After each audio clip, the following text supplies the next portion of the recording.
Bonsoir et bienvenue sur La Semaine en Zip, le podcast qu'on essaie de tenir, le review de l'actu tech accessoirement, une fois par semaine, le vendredi soir, sur Twitch à 21h, 15 ou 30, ça dépend de notre motivation et de la chance qu'on a. Et du coup, pour cet épisode, je suis avec Dplay et Plugin, ou Michael. Bonsoir à tous. Bonsoir, Voilà. bonsoir.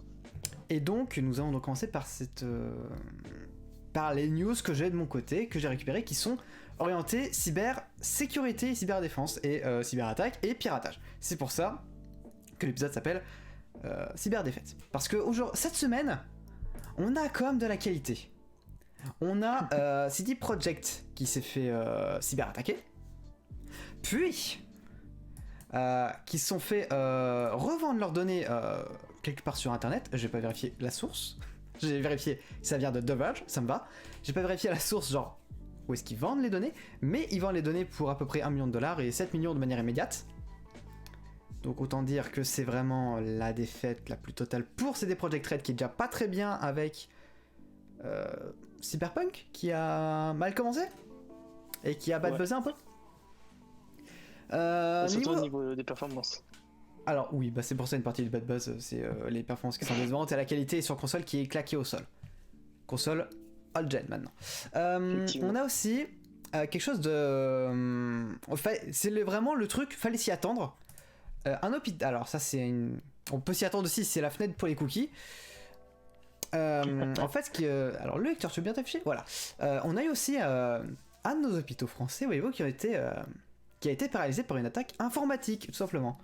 Donc du coup, ils acceptent que les urgences absolues et c'est tout. Il y a plus de vaccination, en fait, toutes les opérations du coup sont annulées vu que les données en fait sont chiffrées. Ils se sont mangés un ransomware en fait.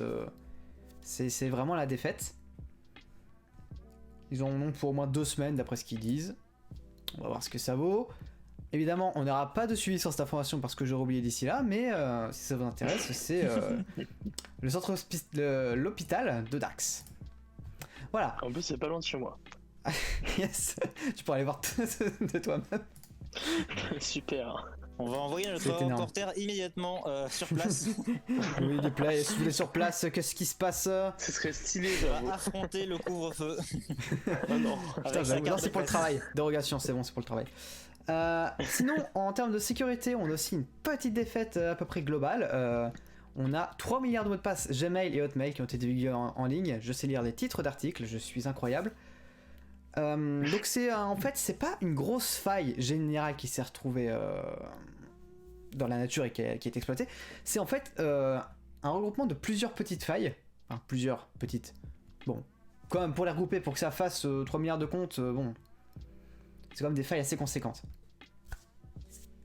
Et ouais, donc au total, ils ont regroupé toutes les fuites de données qu'ils ont eues. Parce que cette faille, c'est un regroupement de failles, justement. Ils ont donc récupéré 15,2 milliards de comptes, 15 milliards d'identifiants et de mots de passe, et donc du coup 2,5 milliards d'emails uniques. Donc, du coup, je suppose que les comptes, c'est par exemple sur... J'allais dire Google, mais non, c'est Gmail. Une idée, vite. Twitch, voilà, sur Twitch. Par exemple. Donc, par exemple, un des 15 milliards, ça peut être un compte Twitch. Mais là, c'est vraiment que des comptes de mail. Donc vraiment, c'est assez problématique dans le sens où on est 7 milliards sur cette planète. Donc il y a potentiellement une personne sur 2 qui peut avoir un problème, sachant que tout le monde n'a pas une connexion internet. Donc ça fait que encore plus de monde a une chance d'avoir un de ses comptes dérobés. C'est ouais, c'est vraiment l'art de m'étaler pour pas grand chose. Tu voulais dire un truc, Dplay ? Non, je disais, après, peut-être qu'il y a une personne qui a plusieurs comptes, justement. Ouais, justement. En plus, il y a ça. Peut-être que les 2,5 milliards de comptes appartiennent à une seule personne. Je voulais apporter une information qui peut être utile pour la plupart des gens qui nous écoutent. Si vous avez un doute, ou même si vous n'avez aucun doute, mais que vous voulez vérifier si votre compte est concerné par ces fuites de données, parce que ça peut être parfois compliqué de s'y retrouver dans les 15,2 milliards de comptes qui sont exposés. Il y a un outil qui est très bien fait, qui s'appelle Have I Been Pwned. Alors pour ça, c'est Tarty qui va l'écrire parce que je ne sais pas le prononcer. Et surtout aller sur le site web en fait. PWNED en fait, Have I Been Pwned. Est-ce que j'ai été exposé? Mais bon voilà. Et en fait c'est un outil qui est très bien fait. Vous mettez juste votre adresse mail et il vous dit tout de suite de manière exhaustive quel site et en quelle année, enfin quel jour précisément vous aviez votre compte a été exposé et quelles données ont été exposées sur vous, donc mail, mot de passe, nom, prénom, commande, carte bancaire, enfin vous avez toutes les informations vous concernant. Enfin, vous n'avez pas la liste des informations parce que le but n'est pas de faciliter l'accès aux données piratées, mais par contre vous savez si oui ou non vous avez été victime d'un tel piratage. Voilà, en fait c'est tout simple, tu rentres juste ton email. Enfin, vous rentrez votre email. Normalement, c'est un HH qui est vérifié, c'est pas l'email directement. Donc, par exemple, on va faire michel@orange.fr. Voilà, il recherche. Oh bah, yes. C'est Voilà. un compte Et qui là, maintenant- s'est retrouvé piraté Et maintenant, si on descend par un peu, Vertufy. donc Ah il y a oui. 28 branches et on peut voir ici les sites exacts et l'année dans laquelle il y a eu une exposition. Par exemple, là, on peut voir Bon, que Michel, Apollo en si tu juillet nous regardes- 2018. Michel, Michel, tu si le regardes, nous ouais. regardes, tu sauras C'était vraiment dans la que ton merde. compte est piraté. Il y a un compte Donc, Canva, un compte Dailymotion. vérifiez vos comptes et vous voyez qu'à chaque fois vous voyez quelles données ont été compromises sur vous. Et donc parfois donc vous avez parfois vos adresses, vos numéros de téléphone physiques, vous voyez un peu toutes les informations. Et s'il y a le mot de passe dessus, vous feriez bien de changer le mot de passe qui était associé sur le site, mais également tous les autres sites qui utilisent le même mot de passe. Oui, parce que sinon, ça sert pas à grand chose. Bon, on est donc de retour sur cet épisode de l'enfer. Ça fait 20 minutes que nous sommes hors connexion pour divers problèmes de son et de vidéo. Nous sommes de retour. Merci au public d'avoir patienté et de nous avoir signalé le problème surtout. Et merci aux viewers d'avoir attendu 0 secondes parce que vous aurez eu un cut, bande d'enfoirés. Bien évidemment. Let's go, vas-y, Mickaël. Parle-nous de la pomme.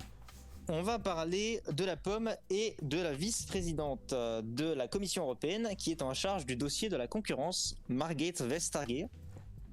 Voilà, c'est une Je personne vais là. prononcer de 4 manières différentes au fur des reprises, mais bon, voilà, vous trouverez la prononciation parce que je ne sais pas. Surtout, on va parler du coup du pop-up de confidentialité, le fameux dont on a parlé sur les premiers épisodes, les 2 premiers. Donc, Apple veut l'imposer à Facebook, Google et toutes les autres compagnies. Google a une réponse, Facebook en a une autre. On ne va pas revenir dessus. Si vous voulez en savoir plus, vous regardez les premiers épisodes. Le fait étant que ce qui est pointé du doigt dans l'épisode du jour, c'est que Apple pourra utiliser cette pop-up à son avantage puisque rien ne garantit que Apple ne s'oblige pas lui-même à afficher justement ce petit avertissement. Et donc, vous allez me dire, oui, mais Apple, la confidentialité, tout ça, bon, on est bien content.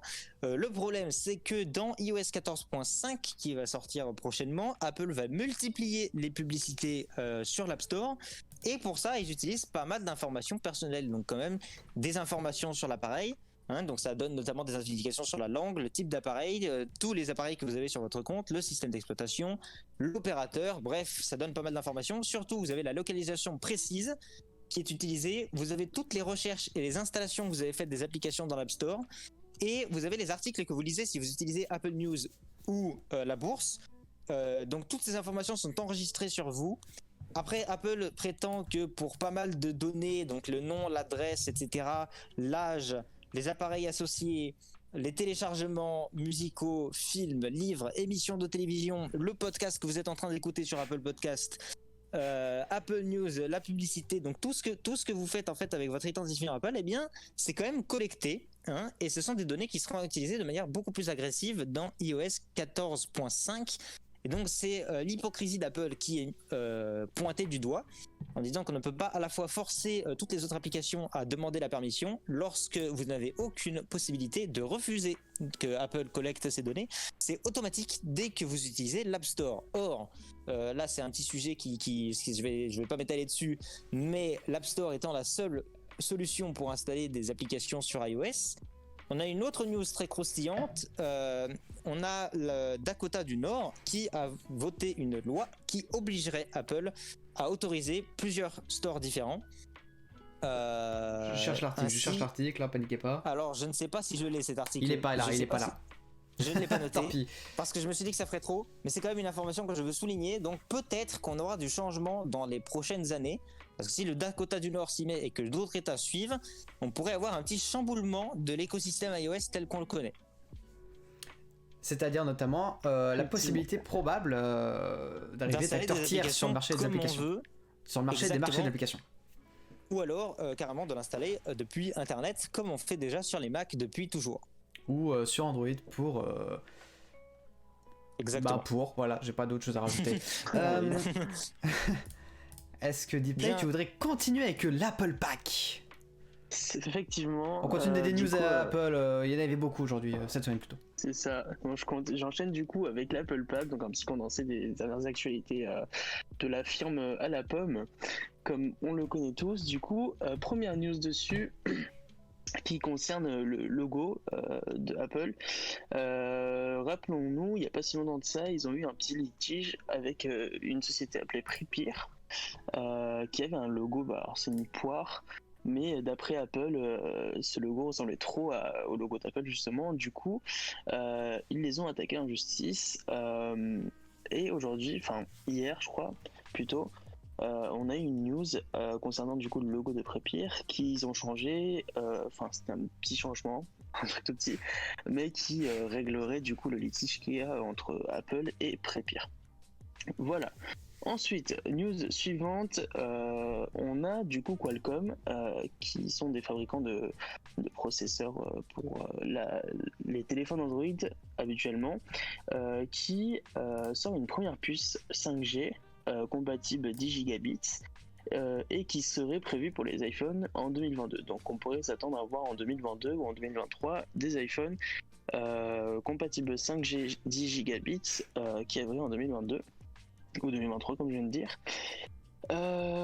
Après ça, on a du coup un brevet qui a été déposé du côté de Apple qui concernerait peut-être un câble de charge plus résistant, parce que d'après ce qu'on entend tous les jours, la plupart des gens ont des problèmes avec leur câble Lightning ou même d'autres câbles il me semble, mais du coup on verrait peut-être dans un futur proche, enfin j'espère, des câbles Lightning ou USB-C ou quoi que ce soit plus résistants, enfin ce serait plutôt cool. On a vu passer longtemps ça des rumeurs qui concerneraient un câble tressé qui existe déjà chez Apple, chez certains câbles, mais du coup on verra peut-être ça sur des câbles Lightning plus basiques. Ensuite, on a une news qui concerne iOS 14.5 bêta 1, dont on a parlé brièvement tout à l'heure par rapport à l'anti-tracking. Alors on a découvert plusieurs nouveautés depuis la sortie initiale, dont une qui concernerait les apps de musique. Quand vous demandez à Siri de faire une action par rapport à une app de musique, vous pouvez maintenant choisir une application par défaut. Rappelons-nous que dans iOS 14, il est désormais possible de choisir une app mail par défaut et une app navigateur par défaut. Et beaucoup de gens voulaient avoir la même chose mais pour les apps de musique, et du coup maintenant c'est possible grâce à iOS 14.5. Ensuite, news J'ai pas le suivante. temps de trouver l'article. Attends, il faut quand même que je mette un screenshot de l'interface. T'es rapide. Bienvenue à Ike qui rejoint la secte des followers de la Tarty Corporation. Pas du tout. C'est pas du tout l'article en question, ça, attendez. Je me suis complètement fait douiller. Oui. Alors Nathan, je réponds à ton commentaire. Mon chargeur, enfin j'ai jamais eu de problème personnellement sur mes chargeurs Lightning, mais je sais que j'ai beaucoup d'amis qui ont des problèmes. Alors vraiment l'état de leur câble Lightning, vraiment je comprends pas comment ils font. Mais perso moi non plus j'ai jamais eu de problème avec mes câbles Lightning. Alors ça dépend de l'utilisation des gens, voilà, je c'est pense trouvé. surtout. Pour ma part, j'ai explosé mon chargeur USB-C la semaine dernière. J'ai une idée Super. vraiment débile, mais vraiment idée d'homme préhistorique en fait. Je me suis dit, tiens, le feu ça fait fondre des choses, donc je vais essayer de le réparer Oh non. en mettant. Oh non, toujours plus. Bon, conseil, ne Quelle faites jamais ça. catastrophe. Déjà, ça dégage une odeur absolument horrible quand Ah, vous faites c'est fondre Quelle le truc. défaite. C'est le Et plastique surtout, ça brûlé, tient pas. tu veux quoi? ça tient pas. C'est-à-dire que dès le moment où je l'ai lâché, étant donné que c'est encore chaud, ça s'est de nouveau explosé. Maintenant, j'ai un câble qui est noir, alors qu'à la base, il est blanc quand même. Et Super. alors, il marche moins bien. Donc, ne faites pas ça. Si vous avez un câble qui est décapité en deux, ne le mettez pas Ça sous une fenêtre. m'étonne. Parfait. Et donc du coup là on a l'interface qu'on a quand on demande à Siri de mettre de la musique. Non, c'est quand on lui demande de changer la par défaut, je crois. Bref, en tout cas, maintenant on a un petit Non, menu je et ça crois que retient le choix. C'est la première fois que tu lui demandes de mettre une musique, enfin depuis iOS 14.5, il te demande quelle application Ah oui. tu veux utiliser pour. En effet, c'est indiqué pour, juste au-dessus. C'est ça. Ouais. Je suis illettré. Donc voilà, on demande à Siri de mettre une Effectivement. musique, il te demande si tu veux l'ouvrir dans le livre, tout va bien. Donc C'est pour musique, les podcast, audiobooks. musique. Oui, Pour oui. les, C'est pour le troll, pour les t'inquiète. audios, Je sais très bien pour qu'il y a les les livres audios. audio dans le livre. Vous avez également Apple Podcast. Ce qui est un peu dommage quand même, c'est qu'il n'y a pas une recherche centralisé, c'est-à-dire que si on demande de lire la semaine en zip et que vous avez sélectionné, quoique, si vous avez sélectionné Deezer, Spotify, etc., il y a des chances que vous le trouviez parce que nous sommes disponibles partout, bien évidemment. Bien évidemment. Bah après le problème Alors. c'est qu'ils séparent pas les podcasts des audiobooks de la musique. Enfin après c'est compliqué vu qu'il y a plusieurs. Oui, c'est un peu le problème, c'est en même qu'avec temps. Apple Music, on n'avait pas de problème. Maintenant que c'est Apple Music et Apple Podcast, vous pouvez pas chercher les deux en même temps. Enfin bref. Certes, allez, vas-y, Rendez-vous enchaîne. iTunes. Ok. Ensuite, la news suivante, qui concernerait une éventuelle future Apple Putain, TV. l'article était là pour l'application par défaut. Je suis complètement con, c'était au milieu de mon écran. Tant pis, vas-y, continue, enchaîne. Vas-y. Ok. Tu viens de parler. Donc la dernière Apple TV en date, c'est celle qui est compatible 4K HDR, qui est sortie, je crois, lors de la présentation, de la keynote de présentation des iPhone 10, 8 et 8 Plus. Donc ça fait un petit moment d'ailleurs qu'on n'a plus vu d'Apple TV, de nouvelle Apple TV. Donc il y a des rumeurs qui disent qu'il y aura une future Apple TV avec la puce Apple A14 qui arriverait éventuellement en fin d'année. Ce qui pourrait rebooster un peu l'Apple TV, même si en soi elle est pas, elle est relativement puissante sans trop l'être, parce que je crois qu'elle a une puce A10 ou A10X. Je sais plus trop. A10X, j'ai l'article sous les yeux. Ouais. Ok. Et du coup. Pour la 4K, hein. Pas pour la normale. La normale, c'est une puce Ouais. A8 d'iPhone 6. Ouais, c'est ça. N'oublie pas. Donc ça nous permettrait d'avoir des gains de performance, surtout par rapport à Apple Arcade et tout ça. Enfin bref, on verra bien ce qu'ils vont faire Apple d'ici là. À noter, attends, je me permets juste rapidement. La vraie news qui, moi, m'enchante, c'est la nouvelle télécommande. Alors, oui, il y a une rumeur de nouvelle télécommande, certes. Moi, j'adore la télécommande avec le pad. Hein. Je suis désolé. Elle est inutilisable. J'adore. Elle est surtout trop fragile. Ah merde. Parce que celle que j'ai chez moi, Aïe, ça clique plus aïe. quoi quand j'essaie de cliquer dessus. Aïe. Donc du coup, je voulais juste parler sur le fait que la rumeur voudrait qu'on ait une puce A14. Et la puce A14 a plus de patates que la puce qu'on trouve actuellement dans le dernier iPad Pro qui est la puce A12Z.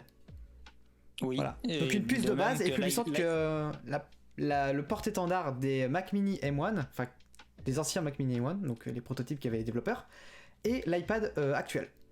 Et l'iPad Air est toujours plus puissant que l'iPad Pro. C'est la logique chez Apple. Oui, parce que l'iPad Air a une puce A14. C'est plutôt logique parce que un cœur du A14 est plus performant qu'un cœur de la 12. Donc oui, c'est juste pour montrer l'évolution quoi.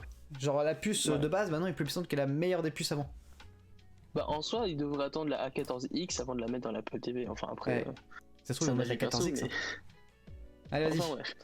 Du coup, dernière news de cet Apple Pack, non trouvé par Plugin, c'est moi, qui concerne le safe browsing sur Safari. Donc, qu'est-ce que c'est le safe browsing? Je récapitule en gros ce que c'est pour ceux qui ne sauraient pas.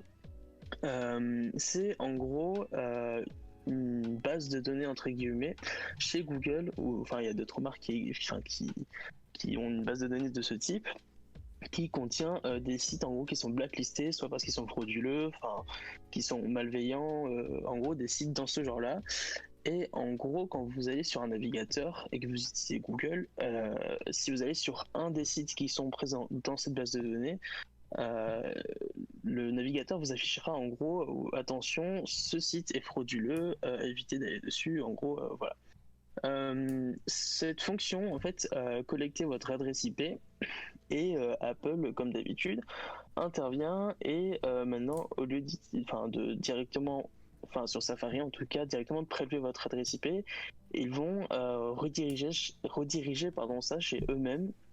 Donc en gros pour une question de vie privée d'après eux, donc en gros maintenant votre adresse IP est plus directement prélevée depuis votre appareil, et maintenant Apple va servir de bouclier entre guillemets, ce qui devrait être plus safe, enfin selon les visions des gens, mais voilà, en gros c'est tout ce que j'avais à dire sur ça.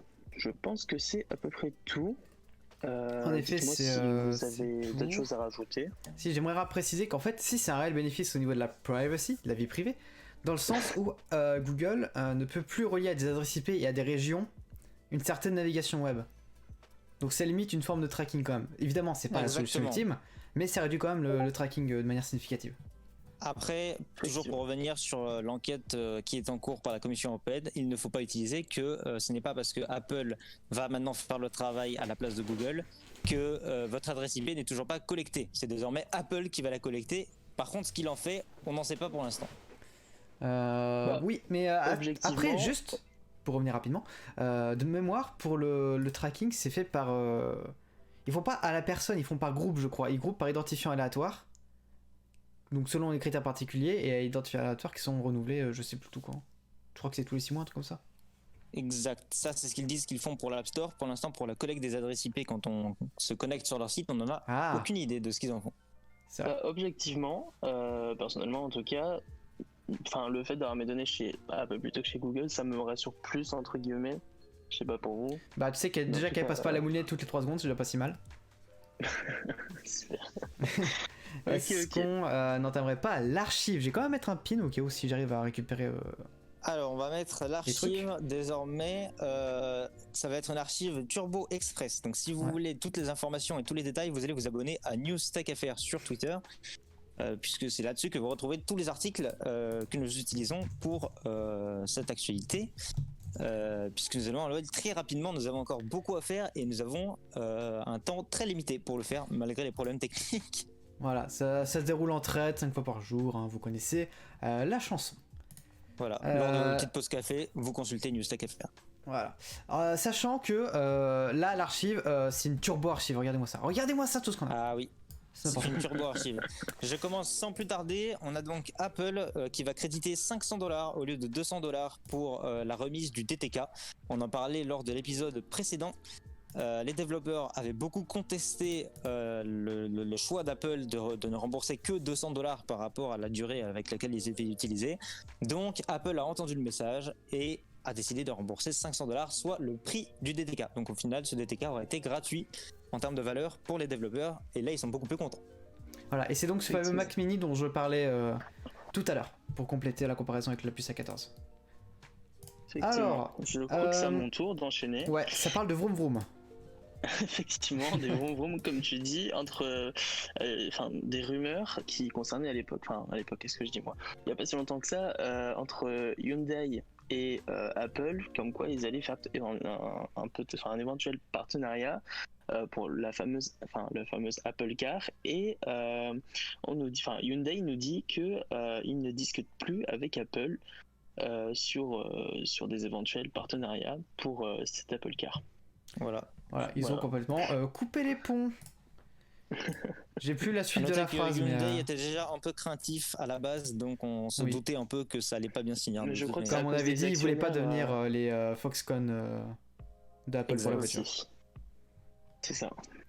Alors, actualité suivante, attention. Là, c'est complètement juste histoire de placer un petit peu de geekery dans l'histoire. La Switch permet de tourner, peut maintenant tourner sous Android 10. Voilà, il y a des tarés qui ont réussi à le faire. Bah écoute, c'est du chapeau. Pour cela, c'est vraiment une version de base. Il y a des bugs, par exemple le Bluetooth audio qui peut poser quelques problèmes. La croix directionnelle des Joy-Con ne marche pas dans toutes les applications non plus. Bref, c'est vraiment encore du support de base. Mais c'est quand même notable d'avoir Android 10 sur une console de jeu. C'est intéressant. C'est comme sympa. C'est-à-dire que ta console, tu veux plus t'en servir comme console, tu la reconvertis comme une tablette. Ça se fait. Pour l'instant, c'est pas très intéressant, je trouve, personnellement, parce que le système de Switch est bien en développement, il y a beaucoup de jeux dessus, etc. À la limite, quand la Switch sera à l'abandon, c'est plutôt une bonne nouvelle, parce que ça veut dire que potentiellement, vous ne devrez pas forcément jeter votre Switch à la poubelle quand on aura changé d'écosystème. J'avais même pas pensé à ça, mais c'est vrai que c'est un excellent bail pour ça. Carrément. Alors, je renchaîne immédiatement. C'est bien, ça sécurise une deuxième vie.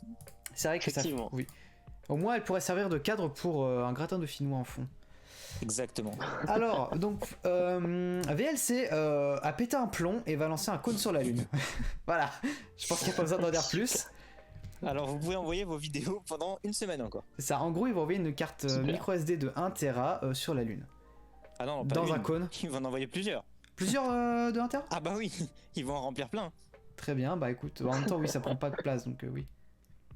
Ah oui, en effet, plein. Ça fait beaucoup ça. Une carte SD, une rangée de cartes SD. Ça fait beaucoup de cartes SD. Bon.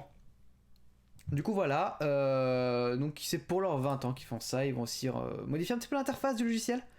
Là on voit surtout des pubs, ouais on part sur une interface beaucoup plus claire du coup. Un peu plus récente, un petit peu inspiré du Material Design j'ai l'impression.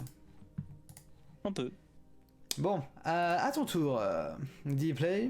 Ouais, effectivement, une news qui concerne le cyberharcèlement par rapport à Facebook Messenger, donc l'application qu'on connaît tous, qui permet de lancer, qui permet d'avoir des chatbots de tout type de conversation en fait. Et il y en a un, je crois, lancé par la société e-enfance, je crois, c'est ça? Association, mais oui, France. E-enfance. Je sais pas comment on le dit. C'est ça. Qui lance un chatbot du coup sur Facebook Messenger qui aide les jeunes entre guillemets à être renseignés, prévenus par rapport à tout ce qui est cyberharcèlement. Donc en fait vous avez un chatbot sur Messenger avec qui vous pouvez parler et qui vous donne des conseils sur le cyberharcèlement et qui peut même vous aider d'après ce que je vois. Du coup voilà. C'est plutôt pratique et ça peut aider beaucoup, je pense. Et voilà, c'est tout ce que j'avais à dire dessus. Ce sera aussi déployé sur WhatsApp d'après ce qui est indiqué en bas de la news. Et on peut noter c'est la magnifique typo du rédacteur de Frandroid qui a écrit Facebooko au lieu de Facebook. Voilà. C'est absolument incroyable. Encore à mon tour, tiens. Je vous le garantis, après je la ferme. C'est Dplay et Michael qui vont en dire beaucoup ensuite. Donc voilà, on continue un petit peu dans l'insolite après la Switch qui fait tourner Android. Une personne condamnée a converti 50 millions de balles en Bitcoin et refuse de donner le mot de passe du porte crypto-monnaie. C'est un génie. C'est vraiment un coup de génie en fait. Voilà, il refuse de dévoiler son mot de passe. Alors, est-ce que j'ai besoin d'en parler un peu plus?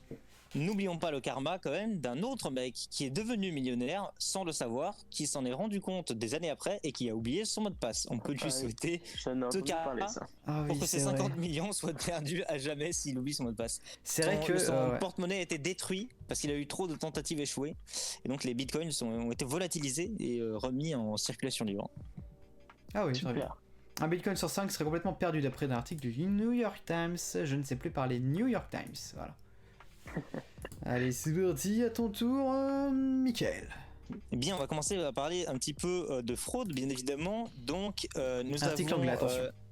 Une news qui est arrivée. Donc, on a Apple qui se fait un peu accuser dans tous les sens parce qu'on a de plus en plus d'applications qui posent problème sur l'App Store, qui sont des applications qui donc arnaque un peu dans tous les sens, soit avec des abonnements non consentis du coup, soit et qui coûtent une fortune bien évidemment. On a donc l'exemple $8 par semaine, mais ça c'est un cas assez gentil, on va dire. C'est un cas assez gentil, on peut avoir des situations qui montent jusqu'à des centaines par semaine. Enfin bref, on a c'est une arnaque un peu organisée qui crée plus de 5 millions de chiffres d'affaires de manière plus ou moins légale, mais surtout c'est des applications qui sont totalement inutiles et qui polluent l'App Store en fait. Et donc on a Cédric Launeux, je sais pas s'il regarde le live actuellement, en tout cas lorsqu'il réécoutera, il a été victime d'une des applications comme ça, donc je trouvais intéressant de le souligner. En effet. C'est une application pour valider, en fait c'est une application tout à fait normale, un petit jeu 2D sympathique, etc. Et dès lors qu'elle se fait valider, en fait l'application change d'interface en utilisant principalement une WebView, parce que les développeurs qui ont fait ce truc là ont la grosse flemme de créer une vraie appli, et du coup derrière il y a un casino, il y a des trucs comme ça, mais c'est un truc très vraiment enfin on pourrait sentir l'arnaque, mais la plupart des gens en fait, comme l'App Store a cette réputation d'être un endroit ultra sécurisé où tout est vérifié, les gens font aveuglément confiance aux applications qu'ils croisent. Donc c'est vraiment une leçon à retenir, ne faites pas confiance à l'App Store, ce n'est pas un lieu sécurisé. Et c'est une fois de plus une occasion pour les développeurs de s'énerver parce que la plupart d'entre eux ont déjà vu leur application se faire refuser pour 3 fois rien. Alors que ce genre d'application, on en trouve énormément. Et donc toutes ces applications fonctionnent de la même manière. Elles ont juste un logo et un nom différents. Et elles appartiennent à la même organisation qui, évidemment, on ne la connaît pas parce qu'ils sont assez intelligents pour se cacher. Par ailleurs, j'aimerais parler de l'exemple là de FlickType qui est précisé par MacRumors. En gros, c'est FlickType. En gros, à la base, c'est un clavier pour Apple Watch. À la base, c'est ça. Et en fait, il se passe qu'il a été plagié. Et en fait, il se passe que le plagiat, par contre, est nettement moins bon, mais beaucoup plus cher à payer. Et en faisant de la publicité, par exemple, sur Facebook, sur Instagram, en utilisant la vidéo promotionnelle du créateur du clavier FlickType, ils redirigent du coup vers leur propre application et font payer du coup 8€ par semaine pour une app qui ne fait rien. Et évidemment, Voilà. la précision de Nathan Fallet, les applications du groupe Minas sont sécurisées, vous pouvez y aller, ne vous inquiétez pas. Pour certaines, on s'est battu des mois et des mois pour les faire valider.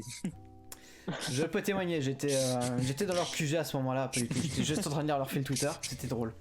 Moi je l'ai vu aussi, donc bon. Oh mais c'est encore moins. Yes, c'est Allez, encore moins, parti. allez. Let's go, c'est C'est parti. clair. Ah, ça fait plaisir d'en parler de celle-là. coquette. Gmail, donc Gmail, ça fait à peu près 2 mois qu'elle n'a pas été mise à jour, donc du coup, qu'est-ce qu'elle fait? Elle gueule. L'application gueule qu'elle n'est pas mise à jour. Mais en fait, c'est simple, il n'y a pas de mise à jour disponible. Depuis le 20 décembre, donc depuis que Apple a mis en place sur l'App Store les... Qu'on appelle ça? Je sais plus. Les fiches de confidentialité. Exactement, merci. En Les bas fiches d'une de fiche nutrition. produit, maintenant on a ce que l'App collecte de nous. Et en fait, à partir d'un certain jour, donc le 20 décembre, un truc comme ça, c'est mandataire de compléter cette fiche quand tu veux publier une mise à jour. Quand vous voulez publier une mise à jour. Le problème, c'est que depuis le 20 décembre, Google n'a mis à jour que 3 applications. Google Play Music, je sais plus quoi, et je sais plus quoi. Les YouTube. résultats, et certaines applications avaient des compteurs non, de... YouTube n'a pas été mis à jour, justement. Non, YouTube Je n'a pas été confirme, patché. j'ai plein de bugs avec YouTube. Et j'attends cette mise à jour aussi parce que je n'arrive plus à me servir de la plupart des fonctionnalités essentielles. Pareil, D'ailleurs, genre petit, par exemple... petit oui. fun fact, si vous allez sur l'onglet communauté dans YouTube, il vous informe que vous devez impérativement mettre à jour l'application pour pouvoir Je vois utiliser ça. l'onglet communauté. Mais la mise à jour n'est pas disponible puisque bien évidemment elle est repoussée. Super. À noter Communauté petit tacle bien évidemment. Oui, l'onglet communauté sur une chaîne. Ah, Petite info sympathique également. Après c'est sur iPad que j'ai testé ça. Peut-être sur mobile ça y était déjà. sur mais mobile, sur ça iPad, y est ça marche pas. J'ai pas sur mobile. Bon, moi, parfait. ça, j'ai pas.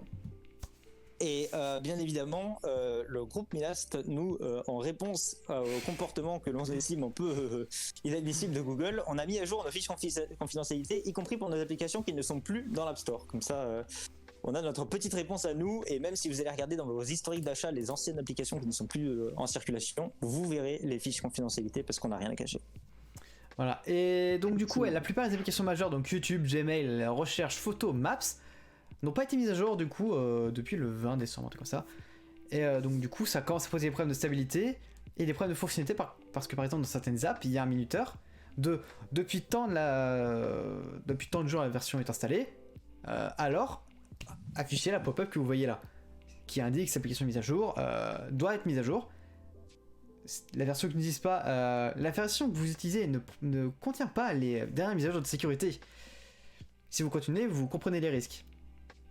Et le le grand problème, public est complètement perdu. c'est ça. Déjà, le grand public est complètement perdu. Deux, on est obligé de comprendre les risques, il n'y a pas de mise à jour. Bref. Allez, c'est tout pour moi. J'ai terminé de déverser mon sel. Eh bien, non. Attends, j'ai trop loin, hop là. Eh Ah bien, non. non. Vas-y, c'est bon, là. Hop, Il y vas-y, a à ton encore tour, une news. replay.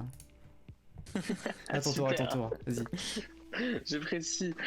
Prochaine news qui concerne pardon, du coup Tesla, qui achète l'équivalent de 1,5 milliard de dollars en Bitcoin et qui vont accepter les paiements en crypto-monnaie, donc Bitcoin, enfin toutes les crypto-monnaies qu'on connaît.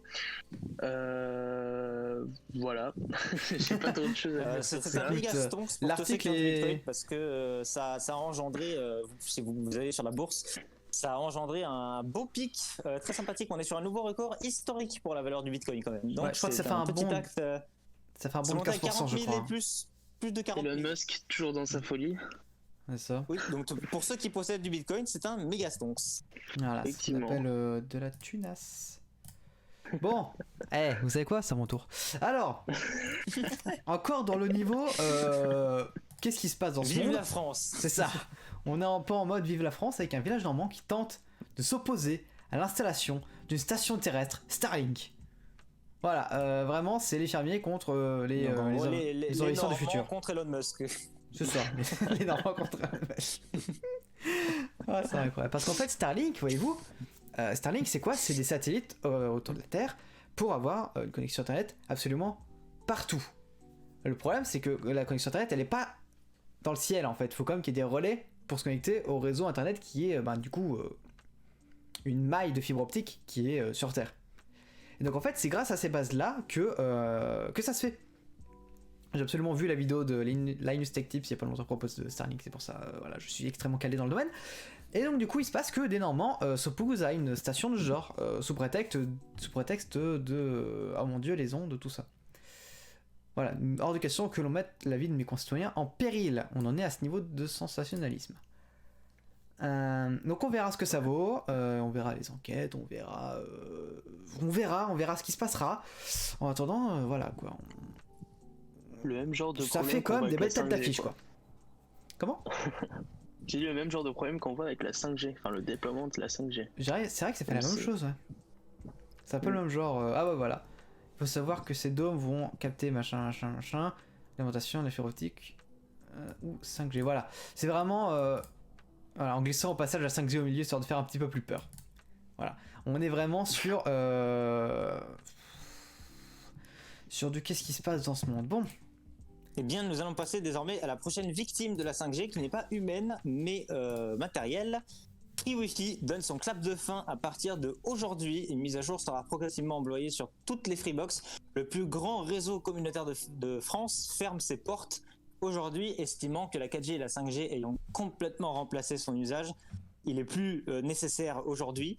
Donc le réseau communautaire va fermer. On ne sait pas exactement combien de temps va prendre la fermeture, mais ça a déjà commencé. Les Freebox Delta et Delta Pop ne l'émettent plus. En Ils l'ont revanche, jamais mise, non ? pour les abonnés Free Mobile, ça n'a jamais été déployé, effectivement. Ouais, voilà. Pour donc c'est les Révolutions Mini 4K et toutes les anciennes box qui elles vont progressivement recevoir une mise à jour. En revanche, les abonnés Free Mobile sont plus ou moins épargnés puisque le réseau Free Wi-Fi Secure, qui est un réseau Wi-Fi de Free Wi-Fi qui n'est accessible uniquement avec une carte SIM abonnée mobile, continue d'exister. Pour l'instant, son extinction n'est pas prévue. Donc, si vous avez notamment un forfait 2€, pas de panique, vous pourrez continuer d'utiliser le Free Wi-Fi gratuitement dans votre forfait 2€. Puisque le réseau pour mobile continue d'exister. En revanche, si vous avez votre ordinateur portable et que vous êtes dans un parc, eh bien, a priori, il y a de fortes chances que vous ayez désormais un partage de connexion dans votre poche et que FreeWiFi ne soit plus nécessaire. Donc, grand moment de tristesse aujourd'hui, FreeWiFi ferme ses portes. En vrai, moi je pensais au début que c'était vraiment tout le service entier, pas juste le Free Wi-Fi Secure qui reste de son côté. Je pensais aussi, mais finalement, il y a un peu de sursis et puis ça reste un petit argument pour gagner sans doute quelques abonnés. Pour Oui, le bah mobile. c'est comme vendeur quoi, tu payes que 2 balles. Mais Exact. t'as quand même un peu de réseau un peu partout, c'est pas si mal, en vrai c'est un bon combo. C'est pas si mal, Par contre, grosse pensée aux gens qui ont encore un iPod Touch qui eux par contre ne pourront plus du tout se servir de FreeWiFi. tu te cibles peut-être. Je faisais partie de cette clientèle. Ouais. On va continuer sur une autre news, 2 news cette semaine. On a TF1 et Bouygues qui font Ah merde, mauvais article. Les deux sont liés, hein. On va y venir. Oui, mais On a TF1 et Bouygues qui font copain-copain. Alors là, oui, c'est un peu compliqué. Il faut que tu trouves le communiqué de presse correspondant parce que du coup, je n'ai pas réussi à partager le lien directement. c'est vrai que c'est claqué au sol ça. Donc TF1 et Bouygues qui font copain-copain alors que bon, bah, c'est le même groupe donc c'est pas surprenant. Ça. Mais on a également M6 et Orange qui font copain-copain. Leurs chaînes respectives, donc TF1, TFX, tout le bazar, je vous fais pas la liste exhaustive, M6, Gulli, W9, etc., je vous fais pas la liste exhaustive, vont toutes les deux passer chez ces opérateurs en télévision segmentée. Alors si vous ne savez pas ce que c'est, le concept est plutôt innovant.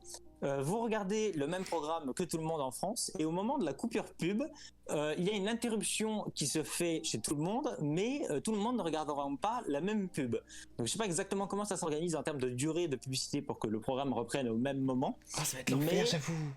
Mais grosso modo, il est fort probable que si vous êtes dans la région où vous avez eu le moins de pubs, vous ayez un écran de pub pendant 1 minute, le temps que les autres vous rattrapent. Mais en gros, vos informations que vous avez communiquées à l'opérateur, donc la ville, l'âge, toutes les données que vous avez fournies à l'opérateur lors de l'inscription seront utilisées par les chaînes de télévision, les groupes de télévision, pour pouvoir justement vous proposer des publicités ciblées par la télévision linéaire. Bonne chose, mauvaise chose, je ne sais pas trop. Est-ce que d'autres opérateurs vont déclencher des contrats comme ça? Je ne sais pas trop. Ce qui est sûr, c'est que ça rapporte pas mal d'argent.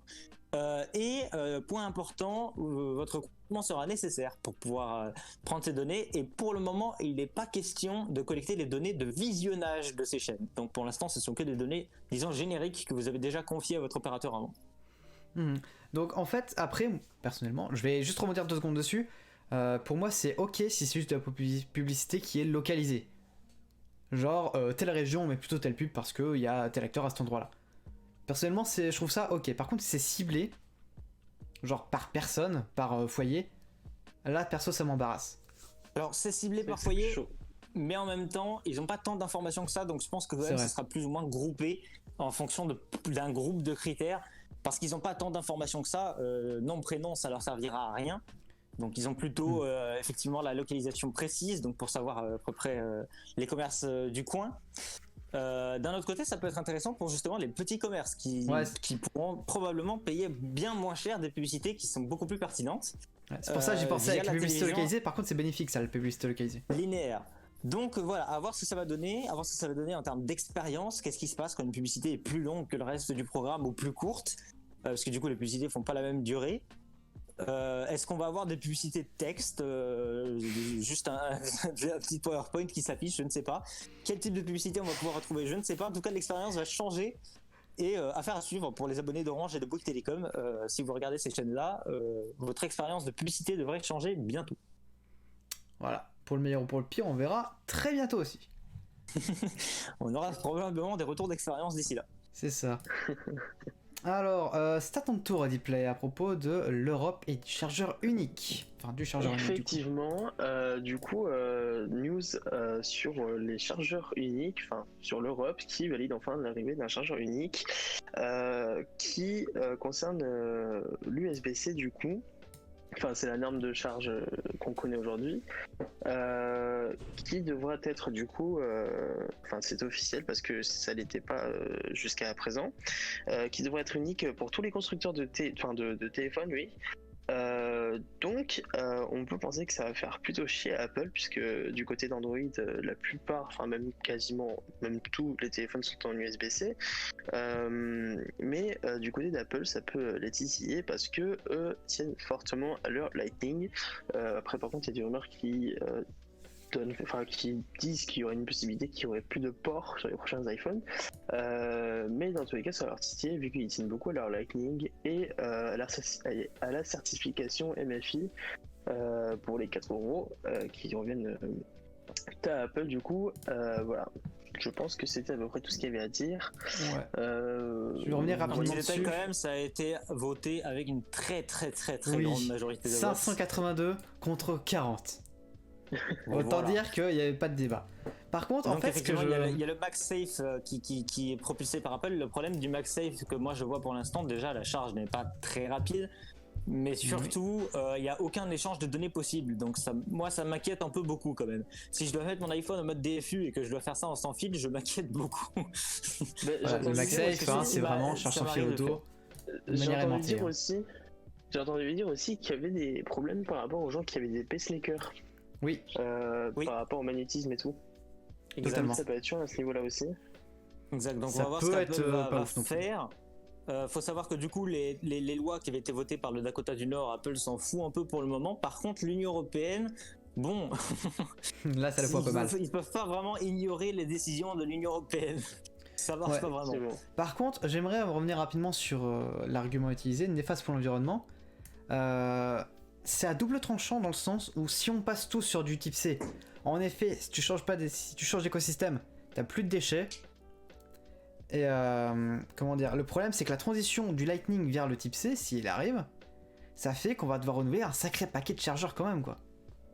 Donc du coup, en voulant préserver l'environnement, en évitant les chargeurs divers, on demande un gros effort sur la production de câbles et donc du coup sur l'environnement en amont. Donc c'est assez... Il y a un deuxième point qui m'inquiète de mon côté, c'est au niveau de l'innovation.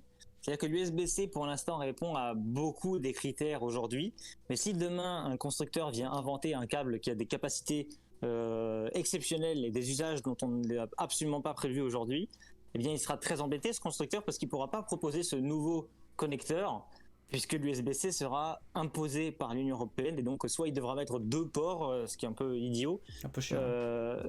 ou alors tout simplement ne pas se lancer dans les recherches justement d'innovation et de nouveaux connecteurs avec des usages un peu différents de ceux que propose l'USB-C, bien que l'USB-C soit très complet. Mais bon, je trouve que cette décision est également un peu problématique pour le futur, un peu plus long terme. Puis C'est surtout, on avait entendu des rumeurs comme quoi Apple voulait retirer ses ports de charge sur ses iPhones. Du Bah coup, là, on pourra- comprend tout de suite plus. Hein. Enfin, ouais, bah du coup, ou alors techniquement, vu qu'il n'y a pas de port, techniquement, s'il n'y a pas besoin de port de charge. Ça, mais après, ça crée des particulier. déchaussées parce que tout le monde doit acheter du MagSafe. Donc, pareil, c'est pas. Ouais, mais bon. L'équation c'est est différent, vraiment, quoi, c'est vraiment pas- bizarre. Quoi. Ouais, c'est vrai qu'on verra de toute façon ce que ça va donner, si on verra des Mm. iPhones avec USB-C du coup ou pas. Pour revenir rapidement sur le type C, en vrai, ça doit être ok, mais en fait, je sais pas ce qui est obligatoire. Le form factor, la connectique ou le protocole. Je pense que c'est surtout le form factor, parce que ce qui les intéresse, c'est de pouvoir utiliser justement. Donc par exemple, si Apple fait comme ce qu'ils font avec le Thunderbolt 3, qui est sur la form factor du USB-C, je pense qu'à mon avis, ça devrait passer. L'idée, c'est surtout d'utiliser le même câble pour tout, et donc les câbles sont rétrocompatibles selon le protocole qui est utilisé. Oui, mais Et par voilà. exemple, un Thunderbolt, tu peux pas le brancher sur du type C. Non, mais par Voilà, contre, c'est, pour le chargement, je pense que c'est surtout le chargeur qui les intéresse pour le moment. Et mais par exemple, le si un... Thunderbolt, on peut le charger avec un câble USB. Oui, mais en effet, mais par contre, du coup, s'il y a un nouveau protocole de charge, faut soit implémenter une rétrocompatibilité vers le type C actuel, soit s'en foutre, et donc du coup, t'as la Alors, même si prise, je peux me mais ça fait permettre- rien ou ça endommage ton appareil. Si je peux me permettre, la charge n'est pas vraiment un protocole. On est plus sur un transfert direct d'énergie, donc normalement Non, on en devrait ce pas moment, avoir plus de problème vraiment, hein. là-dessus. Maintenant, dans les chargeurs, il y a des processeurs qui défieraient toute logique en 2007. Ah, hein. les processeurs définissent le taux de charge et le taux de puissance envoyée dans le courant, mais in fine, la communication, je pense pas qu'il y ait vraiment un échange direct. Et au pire des cas, c'est vraiment le protocole le plus banal du monde à implémenter. Donc vraiment, je pense que la rétrocompatibilité, juste au niveau de la charge, posera pas de problème. Là où ça peut poser problème, c'est au niveau du transfert de données. Là, c'est une toute autre histoire. Oh mon dieu, oui. Alors, Nathan qui rajoute, sinon avec la charge sans fil Qi, bah tu t'en fiches de la prise. Certes, mais ça implique d'utiliser un chargeur, enfin d'acheter un chargeur différent, de le laisser tout le temps activé, ce qui provoque une déperdition d'énergie. Et la charge sans fil n'est pas effective à 100% comme une charge sans fil n'est pas aussi effective qu'une charge efficiente plutôt qu'une charge filaire. D'ailleurs, avant Vu que de t'as passer des à la partitions news chaleur suivante, notamment. avant de passer à la news suivante, je voudrais rajouter une petite vidéo que j'ai vue cette semaine. Donc c'est pas une news, mais une petite vidéo très sympathique que j'ai vue. Vous allez la retrouver. La vraie raison pour laquelle Apple ne fournit plus de chargeurs et d'écouteurs dans la boîte, je suis d'accord avec 100% de tout ce qu'il dit tout le long de la vidéo qui dure 20 minutes. Et je trouve que c'est assez instructif. Ça parle évidemment de Apple qui voit l'occasion évidemment de faire du profit, hein, au-delà de sauver la planète. Et ça fait surtout un calcul très intéressant qui moi me concerne. Je me suis reconnu dans ce calcul. Il dit que en fait c'est bien beau de réduire la boîte et de provoquer du coup moins d'émissions, mais en fait ce qu'il risque de faire pour la grande majorité des gens, c'est de réduire leur part d'émissions, mais de multiplier les autres, parce que tous ceux qui vont commander par Amazon les chargeurs et les écouteurs tiers vont avoir des boîtes qui sont beaucoup plus grosses que celles qui rentraient dans l'iPhone à la base, et surtout ils vont mobiliser toute une chaîne logistique de transport qui n'était absolument pas nécessaire, parce que ça aurait pu être livré dans la boîte de base. Donc en gros, avec le calcul, dans la grande majorité des cas, et surtout avec le fait que le câble ne soit pas rétrocompatible avec les chargeurs existants, parce que USB-A, USB-C, bref, vous verrez tout ça, il a fait le calcul, et d'après ses calculs, en fait, c'est pire. Apple empirerait la situation écologique, simplement au lieu de dire que c'est de leur responsabilité, ils déchargent leur responsabilité sur un autre vendeur. Amazon, en l'occurrence, parce que la C'est plupart des plutôt, accessoires viennent chez eux. C'est vrai que c'est un move plutôt intéressant de ce point de vue-là. Après, Alors, je recommande vraiment la vidéo parce que là je l'ai résumé en 2-3 secondes, mais il fait un calcul vraiment précis basé sur des sondages, etc. Je trouve c'est très intéressant. Bah, faudrait que t'envoies le lien, je le mettrai dans la description. Je vais envoyer le lien bien évidemment, sinon ça s'appelle la vraie raison pour laquelle Apple ne fournit plus, en anglais, hein, the real reason why Apple doesn't include adapters and headphones. You have a very good accent. Exactement, parfait. Je sais plus ce que je voulais dire sur ça, je sais plus. News Bah suivante, tant pis. du coup. Bah tant pis, ouais, news suivante. News suivante, si ça revient, c'est bien. On a donc Intel qui est en mode panique. Voilà. Qui est vraiment en sueur. Il faut On peut le vraiment dire. imaginer le même panique là sur le même template que Stonks. Cette fois-ci, c'est notre Stonk et en plus c'est panique. Genre tout le temps. Donc, Je vais la faire cette version-là. Oh oui, je vais la faire. Oh l'idée. Oh oui, je vais faire la même tout à l'heure. Donc Intel commence à faire des campagnes de publicité sur Twitter. Je suis tombé sur quelques-unes, donc il est probable que vous aussi, qui argumentent les raisons pour lesquelles ils sont mieux qu'un Mac, et ces raisons laissent perplexes. Parce que les raisons qu'ils taclent sont des choix délibérés d'Apple. Donc en gros, ils se plaignent que le Mac n'est pas capable de gérer le tactile, alors que c'est faux, bien évidemment. La puce M1 est basée sur l'architecture des puces A, donc elle pourrait parfaitement gérer le tactile, mais c'est un choix assumé. Et on a également Rocket League. Donc si vous pouvez pas lancer Rocket League, vous n'êtes pas sur un Mac, allez sur un PC. Et on a encore d'autres publications qui justement taclent les performances, enfin en tout cas qui font des comparatifs assez douteux, on va dire. Ça c'est l'autre article, bien évidemment. Si on regarde l'autre article, Tarty. Alors, donne-moi une petite seconde, voilà, je notais mon idée de merde. Donc, on peut voir du coup l'article qui est de... Voilà, on peut voir qu'en fait, alors c'est difficile à voir, mais en gros je vais vous expliquer ce que fait Intel avec ce move. En fait, ils ont pris les pires situations possibles. En fait, ils ont dérogé les tests. Vous pouvez voir un peu en dessous, vous pouvez voir qu'ils s'attaquent littéralement au MacBook, si on regarde l'image qui est en dessous. Et en fait, ils utilisent la pire des situations possibles et ils la comparent avec une situation normale pour un PC. Donc, en gros, ils essayent de descendre Apple, mais ça marche pas du tout parce que les tests ont déjà été publiés sur les Mac en fait, et du coup, on sait très bien que là, ces tests ne représentent pas vraiment un usage normal. Et donc, ils ont un peu trafiqué, on va dire, trafiqué les tests de performance à leur avantage. Et ça devait à la base leur servir pour redorer leur image, pas du tout finalement, parce que les médias sont tous au courant que ces tests ont été falsifiés, et donc ils se prennent juste un backlash assez intéressant. Puisque du coup, tout le monde ressent que Intel s'inquiète. Donc ils ont voulu montrer que tout était sous contrôle, et bien finalement, ça ne l'est pas du tout. Yes, je cherche l'extrait vidéo où il y a le test de durée de vie en lecture vidéo, j'arrive pas à le trouver. Je pense que ça va être un peu compliqué de le trouver maintenant. Qui est la news suivante? Moi, les news suivantes. C'est parti, Dibley. Ok, news suivante, qui concerne du coup la Surface Duo de chez Microsoft, qui est une espèce de mini tablette pliante qui débarquerait en France le 18 février 2021. Je crois que jusqu'à présent c'est disponible aux US. Et du coup maintenant, si vous êtes intéressé par cette tablette pliable, vous pourrez l'acheter à partir du 18 février 2021 en France. Voilà. Faut le voir comme une DS mais dans l'autre sens quoi. C'est ça. Non, juste ça.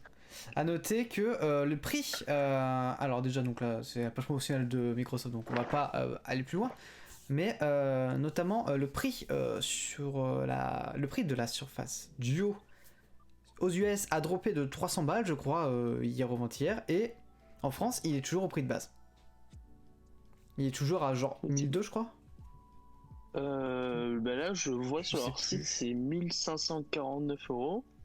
1500 balles, ah oui très bien. Bah c'était à peu près la même en dollars aux US quoi à peu près. Pour la version 128 Go et pour la version 256 c'est 1649 €.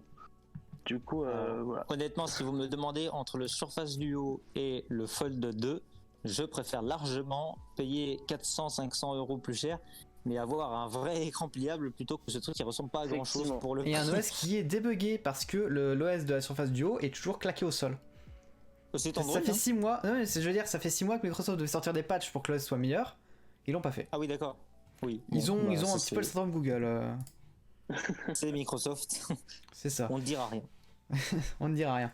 En parlant de Microsoft, on a quelques updates à propos de Windows 10. Un nouveau design est donc sur le feu. La rumeur court depuis un petit moment. Et donc là, on partirait sur un design qui est beaucoup plus arrondi, beaucoup plus doux à l'œil, plus que des fenêtres bien carrées partout là.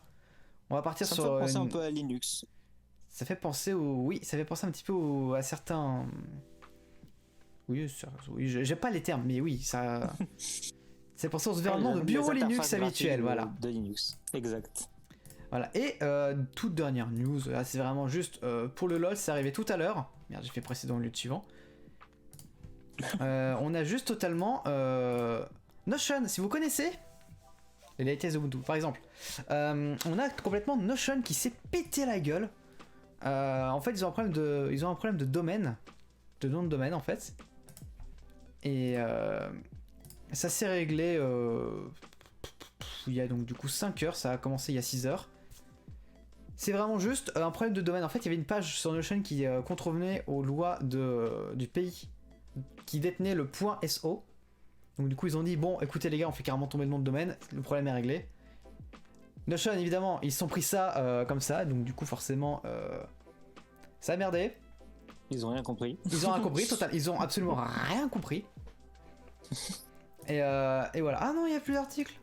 Oh non, j'avais trouvé un petit thread là qui expliquait un petit peu. Je pense que la delete c'était inexact. Supprimez si c'est inexact. Attendez pas que le buzz arrive.